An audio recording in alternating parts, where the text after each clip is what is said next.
ভালো লাগাটা সেদিনও ছিল, এখনো আছে। শুধু ভালোবাসাটা হারিয়ে গেছে সময়ের ব্যবধানে। একটা ভুল মানুষকে ভুলতে গেলে একটা সঠিক মানুষের প্রয়োজন হয়। বিষের বদলে বিষ নাই বা দিলাম, সুখ তোমারই থাক, আমি দুঃখ নিলাম। কার ভেতর কেমন মানুষ লুকিয়ে আছে সেটা শুধু সময়ই বলে দেয়। জীবনে এমন একটা সম্পর্ক করা উচিত যার সাথে সকল কিছু শেয়ার করা যায়। রাগ করা যায়, ঝগড়া করা যায়, অভিমান করা যায়, কিন্তু তাকে কখনোই ভুলে থাকা যায় না। কেউ তোমাকে অপছন্দ করলে মন খারাপ করো না, কারণ তুমি তোমার মতো তার মতো না। বুদ্ধিমান মানুষরা কখনো অতীত মনে রাখে না, তাদের কাছে বর্তমানই সব কিছু।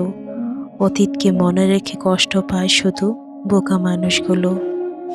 প্রশংসা সেটা নয় যেটা তোমার উপস্থিতিতে করা হয়, প্রশংসা সেটাই যেটা তোমার অনুপস্থিতিতে করা হয়। ভালোবেসে আঁকড়ে ধরে রাখার জন্য জীবনে সবাই আসে না, কেউ কেউ আসে ভীষণভাবে ভালোবেসে ভেতরটাকে ভেঙে দেওয়ার জন্য।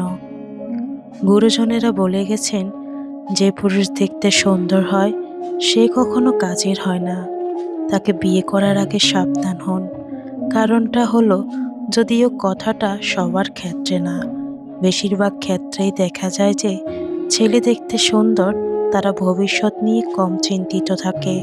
তবে আবারও বলছি, সবাই কিন্তু এক না।